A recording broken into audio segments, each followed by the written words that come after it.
রোববারের আলসে দুপুরে হঠাৎ যদি একাকিত্ব এসে গ্রাস করে, সেটাকে দূরে রাখার এক এবং অব্যর্থ ওষুধ 91.9 ফ্রেন্ডস এফএম এর বিশেষ নিবেদন সানডে রোম্যান্স। আজকের গল্প বিতান শিকদারের লেখা নিছক আলংকারিক নয়। এই গল্পটি আমরা নিয়েছি আনন্দ পাবলিশার্স দ্বারা প্রকাশিত 12টি প্রেমের গল্প বই থেকে। মুখ্য চরিত্রে বুদ্ধিমন্ত্র ও সুরমা। শুরু হচ্ছে নিছক আলংকারিক নয়।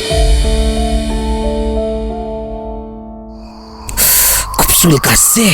মুখ কুঁচকে প্যান্টের পেছনটা ডান হাত দিয়ে ডলতে ডলতে কথাটা বলল রাসু। বুদ্ধিমন্ত্র পাশেই বসেছিল। উদাস চোখে দূরে দিগন্ত বিস্তৃত রোদ্দুর ধোয়া মাঠের দিকে তাকিয়েছিল। উদাসভাবেই বলল, তা শুল্কো? একে পৌষ, তাই এলোপাথারি হাওয়া দিচ্ছে। রাসু কোষে মাফলারটা কানের পাশ দিয়ে জড়িয়ে এবার যেন বুদ্ধিমন্ত্রকে একটু শুনিয়েই অভিযোগের সুরে বলল, তোমার জন্যই তো। কাজ হলো। নিমেষে খেঁকিয়ে উঠল বুদ্ধিমন্ত্র। আমার জন্য? আমার জন্য? হ্যাঁ, আমি বলেছিলাম বিছুটি জোপে পেছন থেকে দাঁড়িয়ে থাকতে, আর এমন ঘষান ঘষেছিস যে প্যান্টের উপর থেকেই তো একেবারে। আরে ওখান থেকে আড়াল করে সব কটা ঘরের উপর চোখ রাখা যায়। থাক। রাসুকে থামিয়ে দিয়ে বুদ্ধিমন্ত্র বলল, আর স্থান মাহাত্ম বোঝাস না। অমন একটা ঝোপ খেয়াল করবি না? এখন বুঝতে পারছিস অনভ্যাসে কি অবস্থা করেছিস নিজের? রাসু গুম মেরে খালের ওপরে সিমেন্টের তৈরি কালভার্টে বসে রইল। তলা দিয়ে জল বয়ে যাচ্ছে। অনভ্যাসই বটে। 6 মাস যাবৎ রাসু একটাও চুরি করেনি। বিশ্ববিদ্যালয়ে ঢুকেই যত গণ্ডগোলটা বাঁধল। উচ্চ মাধ্যমিকের পর ছেলের ভালো রেজাল্ট দেখে বাপ মরা রাসুর মা কাঁদতে কাঁদতে বুদ্ধিমন্ত্রর কাছে এসে বলেছিল যে রাসু বিপথে চলে যাচ্ছে, বুদ্ধিমন্ত্র যেন তার ভার নেয়। সেই হাতে খড়ি। তারপর 3টে বছর গ্র্যাজুয়েশন করার সঙ্গে সঙ্গে মামা বুদ্ধিমন্ত্রর কাছ থেকে ভাগ্নে রাসু চুরি বিদ্যার তালিমও নিয়েছে। এগোচ্ছিলও ভালোই, কিন্তু এই বিশ্ববিদ্যালয়ে ওঠা স্তক ছেলের ঝোঁক একেবারে কুপথে চলে গেছে। এখন বলছে ইতিহাস পড়ে অধ্যাপনা করবে, চুরি করবে না। শুনে বুদ্ধিমন্ত্রর মাথায় হাত। বলেছিল, চুরি? চুরি কি রে? মহাবিদ্যা বল, শিল্প। শুনে রাসু পুঁইডাটা চিবোতে চিবোতে হেসে বলেছিল, তুমি দেখছি সেই ধুতি পরা গোয়েন্দা, নিজের ডিটেকটিভ বলি না, সত্যান্বেষী ফুটাই। আলবাত। ডালে শুকনো লঙ্কাটা ডলে নিয়ে বুদ্ধিমন্ত্র বলেছিল, এই গোটা তারকগঞ্জে কাউকে শুনেছিস আমায় চোর বলে ডাকে? নাকি এটাও ভুলে গেছিস যে গত মাসেই পঞ্চায়েত থেকে রীতিমতো ঘটা করে আমায় তস্কর চূড়ামণি উপাধি দেওয়া হয়েছে? চোর আবার কি কথা রে? সে তুমি যাই বলো, ওই কাশ্যপ গোত্রই হয়ে যাচ্ছে। একটা দীর্ঘশ্বাস ফেলে বুদ্ধিমন্ত্র সুর নামিয়ে বলেছিল, আর কিছু না হোক, বংশের সম্মান নিয়ে একবারও ভাববি না রে?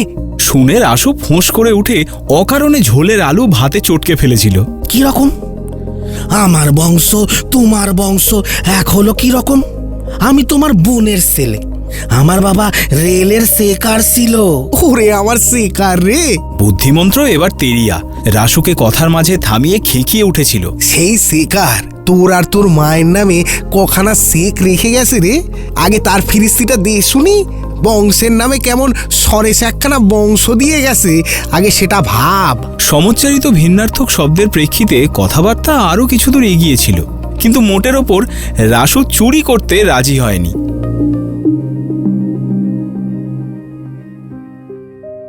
সে রাত্রে ঘুম আসছিল না বুদ্ধিমন্ত্রর। 2টো নাগাদ ঘুমন্ত রাসুর পাশ থেকে নিঃশব্দে উঠে দাওয়ায় বেরিয়ে এসে দাঁড়িয়েছিল। রাতটা বড় মায়াবী। উঠোনের পেয়ারা গাছটার ফাঁক ফোঁকর দিয়ে এসে কিছু চাঁদের আলোর টুকরো মাটিতে ইতিউতি ছড়িয়েছিল। কাঠা আড়াইয়ের ওপর বুদ্ধিমন্ত্রর বাসস্থান। 3খানা ঘর, টালির চাল অবশ্য। আশেপাশে কিছু গাছগাছালি লাগিয়ে বাগান মতো একটা ব্যাপারও আছে। আনমনেই জামরুল গাছটার পাশে এসে বিড়বিড় করে সে উচ্চারণ করেছিল, বংশ।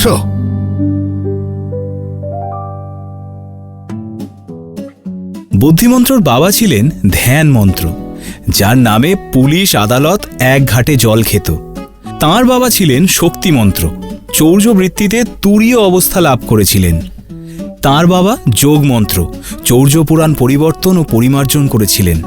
আবার তাঁর বাবা আদিমন্ত্র, অলৌকিকতার সঙ্গে এই মহাবিদ্যার সংমিশ্রণে নিজস্ব ঘরানা তৈরি করেছিলেন তিনি, এবং আরেকটু হলে ইংরেজরা তাকে নাইট উপাধিতে ভূষিত করেই ফেলেছিল। তার বাবা ইচ্ছামন্ত্র, এরকম বাবার পর বাবা পিছোতে পিছোতে যদ্দূর জানা যায় শেষ ঠেকেছে গিয়ে জ্ঞান মন্ত্রে, যিনি ছিলেন বাংলার কোনো এক নবাবের সভাচোর।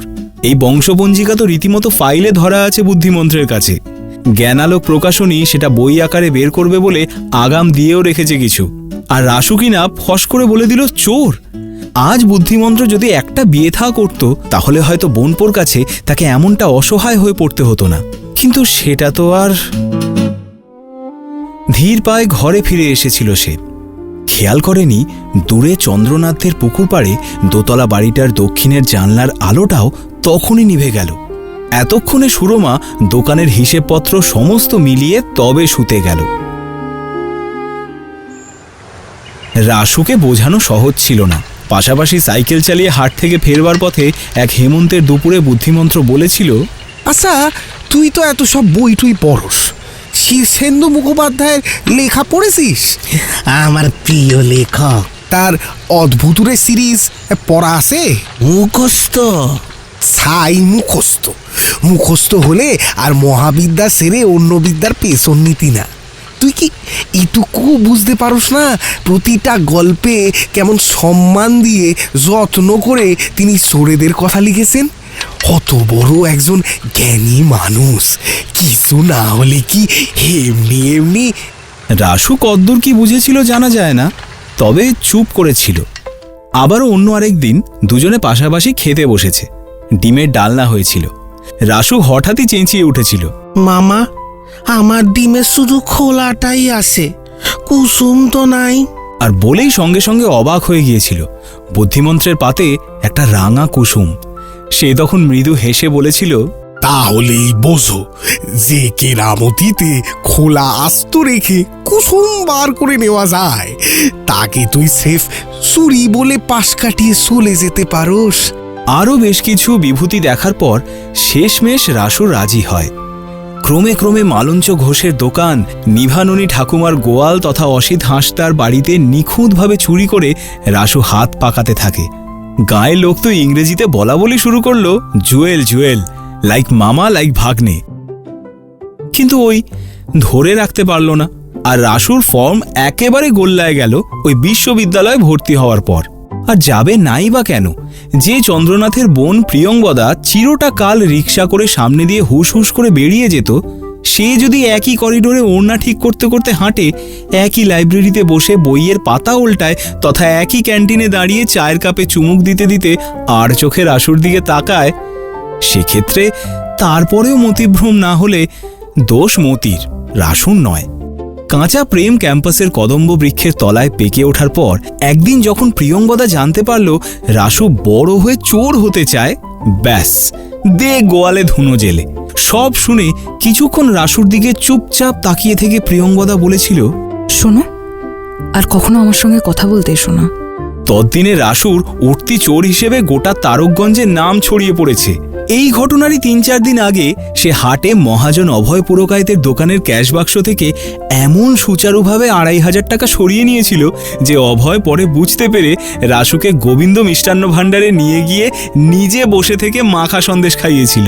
সেই রাসুকে প্রিয়ঙ্বদা বলছে কিনা, হয় চুরি ছাড়ো, না হলে আমায় ছাড়ো। মাথা উঁচু করে রাসু জানিয়ে এসেছিল, আমার পক্ষে পরিবারের সম্মান বিসর্জন দেওয়া সম্ভব নয়। এখন বক্তব্য দেওয়া আর সে বক্তব্য অক্ষরে অক্ষরে মেনে চলা যদি এতই সোজা হতো, তাহলে দেশের নেতা মন্ত্রীদের নামে একদিনে দিব্যি কাটা যেত।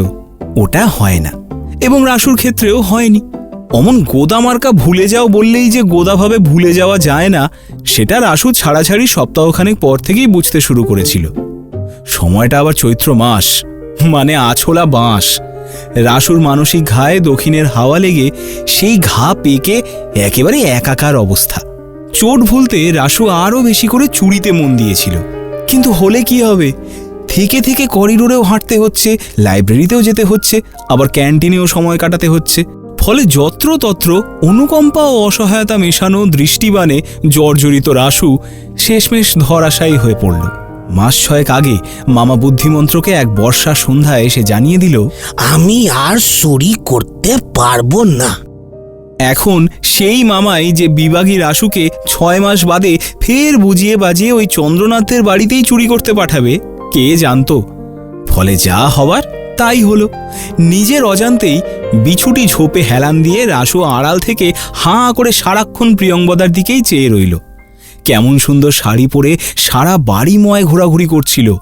দাদা চন্দ্রনাথ বিয়ে করা বউ নিয়ে সন্ধেবেলা বাড়িতে ফেরার পর থেকেই উৎসবের আমেজ। আর রাসুর চোখে সেই উৎসবের মধ্যমণি হল প্রিয়ঙ্বদা। গত সন্ধে সেই লুকিয়ে দেখার রেশ রাসুরে সকালেও কাটেনি। আনমনে প্যান্টের পেছন দিকটা ডলতে ডলতে সে পাশে বসা মামা বুদ্ধিমন্ত্রকে বলল, ও মামা, খুব চুলকাচ্ছে। থানার বড়বাবু অবনী বক্সি যবে শুনলেন যে বুদ্ধিমন্ত্রকে এবার পঞ্চায়েত থেকে তস্কর চূড়ামণি উপাধি দেওয়া হবে, নিজে যেচে উদ্যোক্তাদের বলেছিলেন, দেখুন, আমি পুরস্কারটা ওর হাতে তুলে দিতে চাই। এ সুযোগ আমায় দিলে আমি গর্ববোধ করব। রেললাইনের ধারে দুর্গাপুজোর মাঠে বিপুল জনসমাগম তথা তাদের প্রবল করতালির মধ্য দিয়ে সেই কার্য সমাধাও হয়েছিল।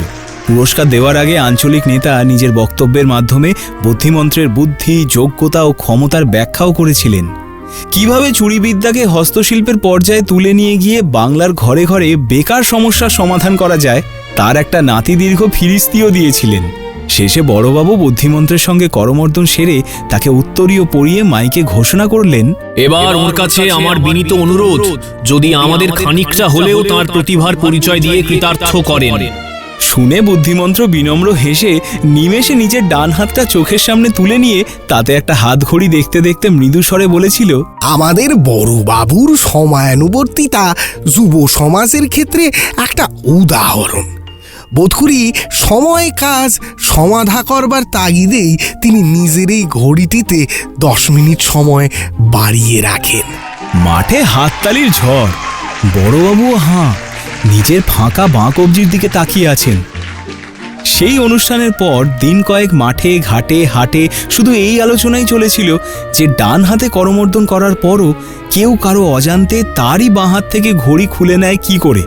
বুড়ো মনমতো জোয়ারদার দুবার কেশে বলেছিলেন, দেবতার ভর হয় বাবা, দেবতার ভর। ও কি আর তুমি আমি বুঝবো?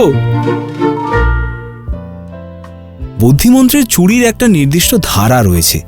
চুরির মাল থেকে সামান্য কিছু নিজের জন্য রেখে দিয়ে বাকিটা যেখান থেকে চুরি করেছে সেই বাড়িরই লোকজনদের ডেকে ফিরিয়ে দেয় সে। যেমন দত্তবাড়ির সুশীলা বৌদির কানের দুল হঠাৎ নেই, খোঁজ খোঁজ। সকালে বুদ্ধিমন্ত্র সুবল নাপিতকে দিয়ে দত্তবাড়িতে খবর পাঠালো। যেই না ডাক এলো অমনি বাড়িতে খুশির রোল। তার মানে দামশাই কৃপা করেছেন।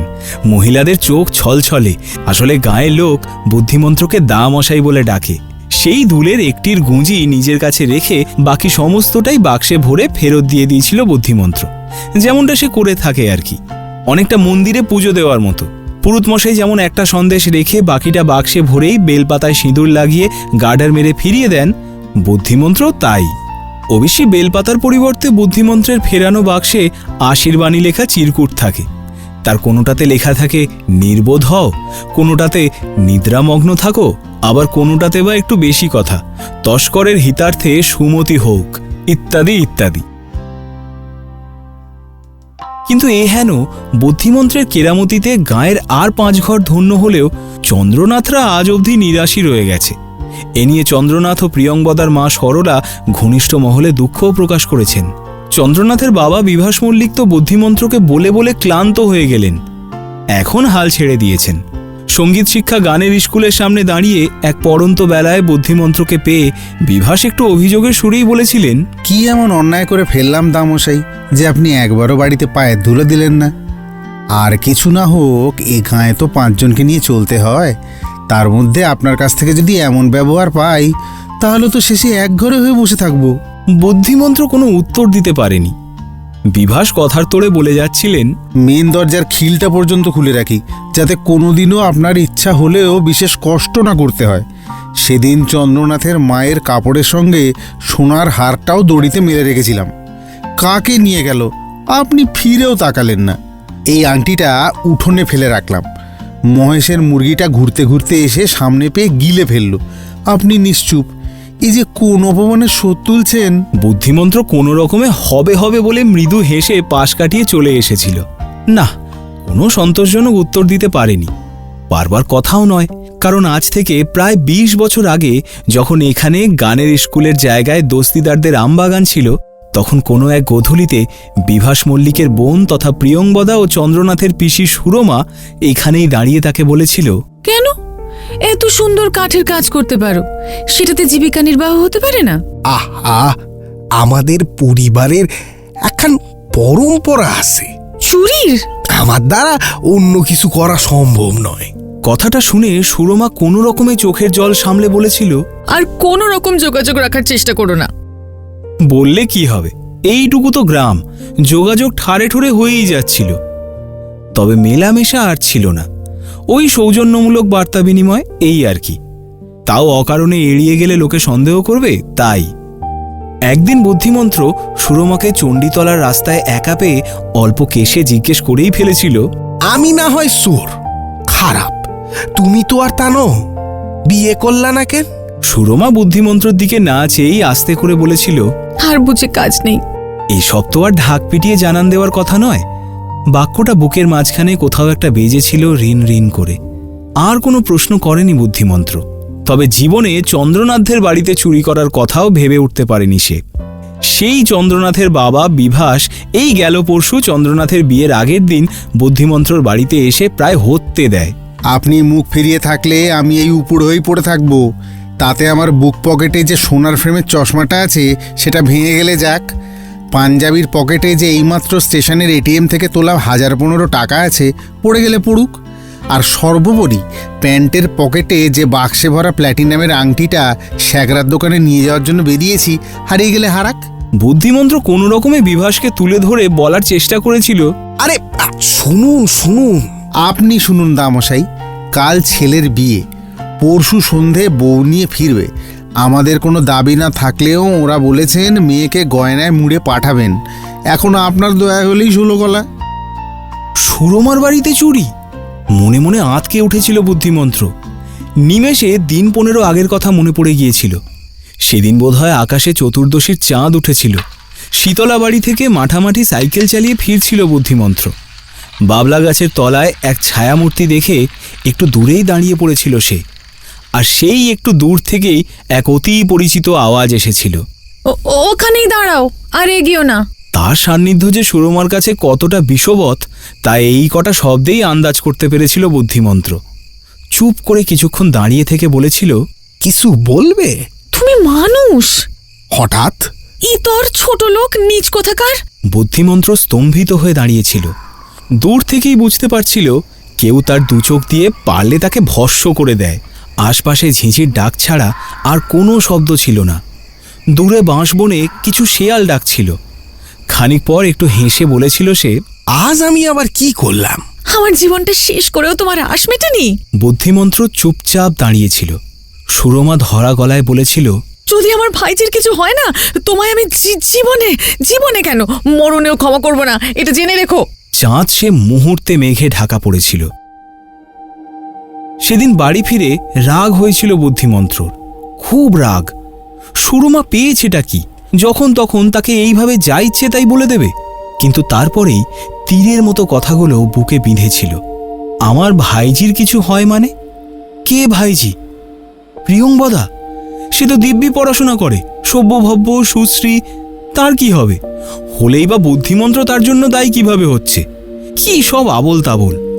অস্থিরভাবে পায়চারি করতে করতেই থমকে দাঁড়িয়ে পড়েছিল বুদ্ধিমন্ত্র।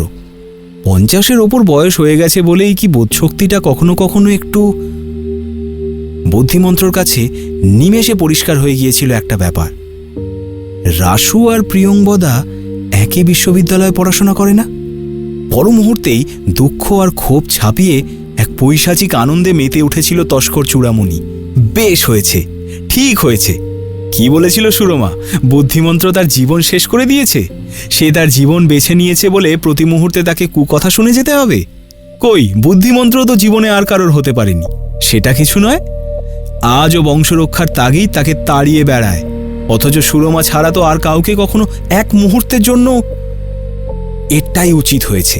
যে কাজ আজ অবধি সে করে উঠতে পারেনি সেটাই রাসু করবে। রাসুই শোধ তুলবে তার লাঞ্ছনার। ওই বাড়িতেই চুরি হবে। সুরমার চোখের সামনে, প্রিয়ঙ্গদার চোখের সামনে থেকে চুরি হয়ে যাবে চন্দ্রনাথের বউয়ের গয়না। দেখি কে আটকায়। মুশকিল হলো তস্কর পুজো তারকগঞ্জে কেবল একজনকে কেন্দ্র করেই প্রচলিত রয়েছে, বুদ্ধিমন্ত্র। কিন্তু বহির্জগতে এই ঐতিহ্যের প্রতি সহানুভূতিশীল হবে এমন লোক পাওয়া দুষ্কর। ফলত জনৈক গ্রামবাসী মার্কা চিঠি পেয়ে চন্দ্রনাথের শ্বশুরবাড়ির লোকের মাথায় হাত পড়ল। চোর, সে চুরি করবে বলে সবাই প্রতীক্ষায় থাকে। চন্দ্রনাথের শ্বশুর তো অবাক। শাশুড়ি বললেন, আমি আমার মেয়েকে অলংকার পরিয়ে পাঠাবো আর চোর এসে সেসব চুরি করে নিয়ে আমাকে কৃতার্থ করবে? এ কি অলক্ষণে কথা গো! কিন্তু ততক্ষণে বিয়ে হয়ে গেছে। বিভাসও আর বেআইকে বোঝাতে যাননি যে এ চোর তেমন ধারা চোর নয়। খানিক আমতা আমতা করে সরে এসেছিলেন। ভেবেছিলেন এরা নিতান্ত শহুরে লোক, তস্কর চূড়ামণির যে কি মাহাত্ম্য সেটা এরা আর কি বুঝবেন। তবু মেয়ের বাবার দুশ্চিন্তার কারণ থাকায় আপত্তি তোলেননি বিভাস। মেয়েরা বনেদি বাড়ি, উচ্চবিত্ত ও উচ্চশিক্ষিত পরিবার। মেয়ের বাবা এই নেতার সঙ্গে ওঠেন তো সেই হাতার সঙ্গে বসেন। বিয়ে মিটে যাওয়ার পর বেআইকে ডেকে বললেন, ভাবলাম কাল থেকে শুরু করে পরের দিন বউ ভাতের অনুষ্ঠান পর্যন্ত আপনাদের বাড়িতে পুলিশ পোস্টিং থাক। আমি এখান থেকে ফোর্স পাঠানোর ব্যবস্থা করে দিচ্ছি।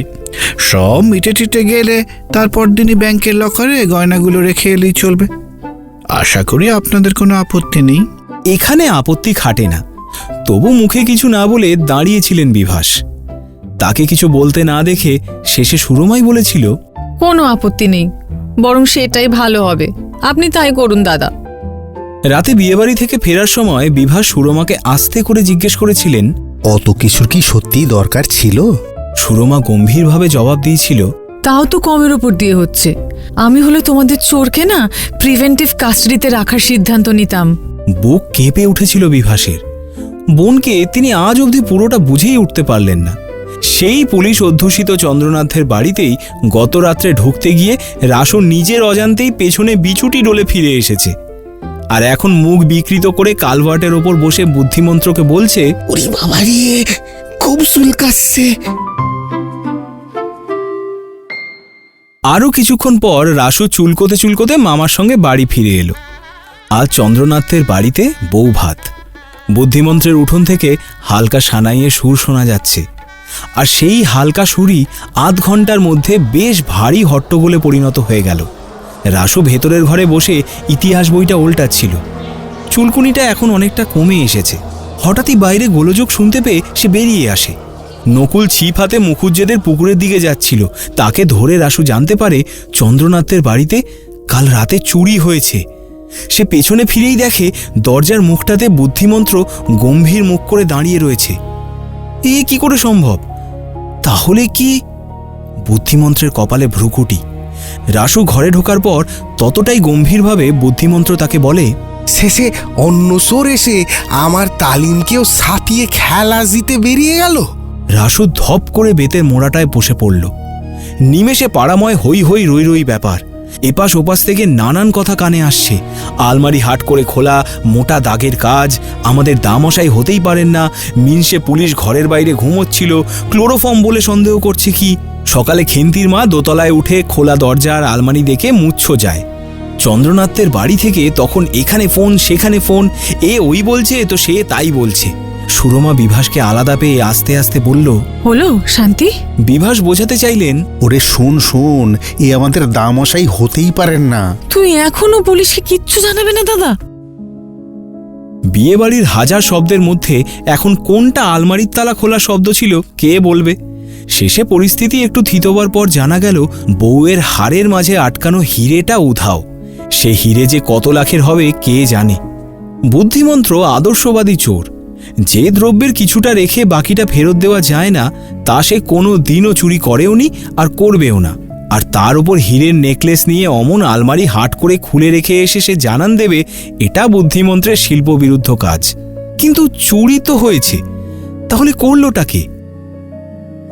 দুপুরের দিকে বুদ্ধিমন্ত্রর কপালের ভাঁজ আরও সুস্পষ্ট হয়ে উঠল। সে অস্থিরভাবে কিছুক্ষণ পাইচারি করে রাসুকে বলল, বাড়িতেই থাকিস, আমি কিছুক্ষণের মধ্যেই ফিরে আসব।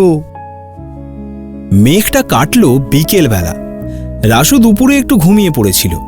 বিকেলে ঘুম ভেঙে আড়মোড়া ভাঙতে ভাঙতে এ ঘরে এসে সে দেখে বুদ্ধিমন্ত্র চেয়ারে বসে জ্ঞানালোক প্রকাশনী থেকে পাঠানো তাদের বংশপঞ্জিকার প্রুফ দেখছে, আর তার পাশে টেবিলের উপর রাখা প্রায় মার্বেলের সাইজের একটা হিরে। সে থতমত খেয়ে জিজ্ঞেস করল, মামা, তুমি? বুদ্ধিমন্ত্র গম্ভীরভাবে রাসুকে খাটটা দেখিয়ে বলল, বস। তারপর একটা কাগজে কিছু লিখে সেটা ভাঁজ করে কাগজ আর হিরেটা রাসুকে দিয়ে বলল, হিরেটা সবার সামনে সবাইকে দিবি, আর এই সিটিটা সবার আড়ালে সুরমাকে দিবি। আধ ঘন্টা পর প্রমাণিত হয়ে গেল চোর দোতলার জানলা থেকে লাফ মেরে মাটিতে পড়ে হামাগুড়ি দিয়ে বিছুটি ঝোপে ঢোকে। সেখান থেকে পরে পালাবার সময় হিরে সেখানেই ফেলে যায়। সেটা গায়ের আর 5 জনের সঙ্গে বাড়ির আশপাশটা খুঁজতে খুঁজতে রাসু পেয়ে গেছে। স্বস্তির নিঃশ্বাস পড়ে সবার। আর সেই সবার মধ্যে কেউ রাসুকে ফিসফিস করে জিজ্ঞেস করে, এই কাল ইউনিভার্সিটি যাবে তো? সেদিন বৌভাত ছিল চন্দ্রনাথের, গাঁ ঝেঁটিয়ে নেমন্তন্ন। তবে বুদ্ধিমন্ত্র যায়নি। পশ্চিমের জানলাটা খুলে চুপ করে বসেছিল নিজের ঘরে। দূরে চন্দ্রনাথের বাড়ি দেখা যাচ্ছে, আলোয় ঝলমল করছে। রাত 3টের সময় এলাকার সমস্ত আলো নিভে যাওয়ার পরও সুরমার দোতলার ঘরের জানলায় আলো লেগে থাকে। তস্কর চূড়ামণি মনের চোখে মায়া কাজল লাগিয়ে যেন দেখতে পায় কেউ বুকে একটা কাগজ জড়িয়ে ধরে সে জানলার ধারে দাঁড়িয়ে রয়েছে। সে কাগজে লেখা, কখনো ভাবিনি তোমার কাছ থেকেও কোনোদিনও কিছু চুরি করতে হবে। তুমি বাধ্য করলে। কিভাবে হিরেটা সরিয়েছিলে? আমি অপদস্থ হব বলে? আর আমাকেই বা প্রতিপদে অপদস্থ করা কেন? এখনো ভালোবাসো বলে?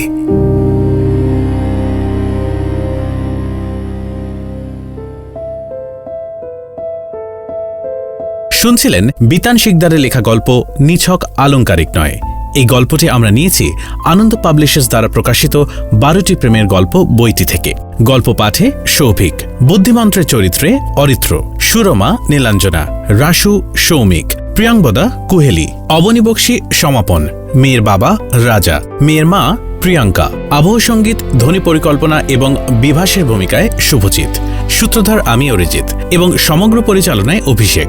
শেষ হলো এই রোববারে সানডে রোম্যান্সের আমাদের বিশেষ নিবেদন নিছক আলংকারিক নয়। আনন্দ পাবলিশার্সকে অসংখ্য ধন্যবাদ আমাদের সঙ্গে থাকার জন্য। আগামী রবিবার ঠিক দুপুর 2টায় এরকমই একটা রোমান্টিক গল্প নিয়ে হাজির হবে সানডে রোম্যান্স, শুধুমাত্র 91.9 ফ্রেন্ডস এফএম এ।